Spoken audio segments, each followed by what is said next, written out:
Alors aujourd'hui, nous allons parler ensemble de la psychologie positive, en milieu professionnel, plus précisément.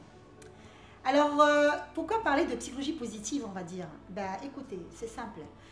Aujourd'hui, nous vivons dans un engrenage où nous avons à faire nos preuves les uns et les autres.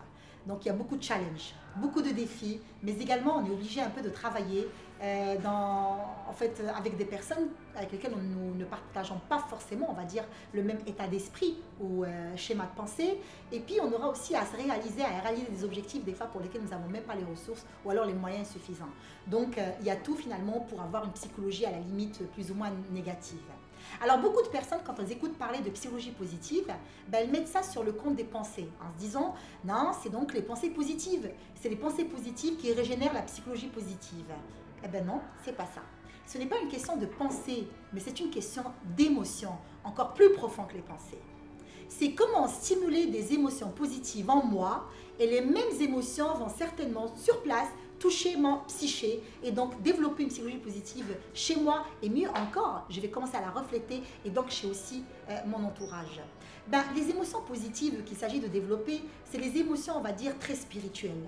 Voilà, donc il faut aussi que les personnes se livrent un peu à une introspection personnelle et puis à cerner leur système de valeurs personnelles. Quelles sont mes valeurs motrices? Les valeurs motrices, c'est toujours des valeurs qui sont de l'ordre de l'éthique, qui sont de l'ordre bien sûr de la... voilà, qui sont très humanistes et très portantes. Ben, c'est ces valeurs-là qui vont régénérer on va dire, vos émotions positives. Ben, comment? Alors, on va développer des émotions comme celle, bien sûr, de la gratitude, dire merci. Quand on a un collègue au travail qui nous rend un service, ou carrément à qui je demande un stylo et qui me donne le stylo, au lieu de prendre le stylo et dire un merci qui a été fait rapidement, sans même le regarder dans les yeux, je vais prendre le temps de prendre le stylo, je le regarde droit dans les yeux, je lui souris et je lui dis merci. Et là, il va me regarder droit dans les yeux en disant « je t'en prie ». Et là, ou alors c'est un plaisir. Alors le fait de le voir, le regarder droit dans les yeux et lui dire merci, j'ai même pas dit merci, mieux encore, j'ai transmis une émotion positive. Et quand il a vu ça, il m'a reflété la même chose en me transmettant également une émotion positive. Et systématiquement en voyant ça, mon schéma de pensée, il a changé. Et donc mon système, mon psyché, mon affectivité, elle a complètement changé.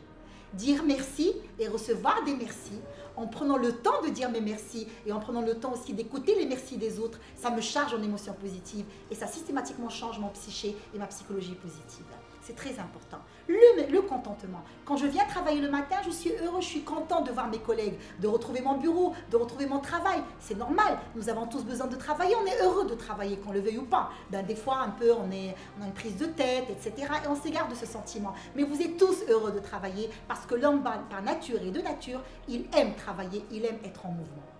Alors, quand vous êtes dans le boulot, vous êtes heureux. Et montrez que vous êtes heureux. Quand vous montrez à vos équipes que vous êtes heureux, ben, systématiquement, ils vous rendent ce sentiment-là, cette émotion-là, et ils vous montrent qu'ils sont heureux aussi de partager votre périmètre. Le fait d'être dans ce bain émotionnel très positif, ça va systématiquement influencer votre psychologie.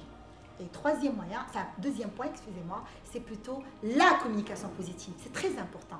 Donc, au lieu de critiquer de façon très acerbe, je vais bien en fait donner mon point de vue en proposant un message constructif, d'amélioration, plutôt que d'être dans la critique. Ça, c'est un message positif. Quand une personne elle a répondu de façon négative à mon message, je vais mettre à sa place, voir sa perception, comprendre sa perception et lui répondre de façon positive. Dès que je lui répondrai de façon positive, elle me répondra de façon positive. Donc, notre communication, il faut adopter une attitude positive et une communication positive dans le milieu professionnel. C'est comme ça que vous allez bien sûr influencer vos systèmes émotionnels et systématiquement vos psychés et vos psychologies positives. Donc n'oubliez pas, exprimez vos émotions positives et stimulez vos émotions positives, rappelez-vous de vos valeurs et puis intégrez la variante valeur motrice dans votre activité quotidienne, ça va systématiquement changer votre psychologie.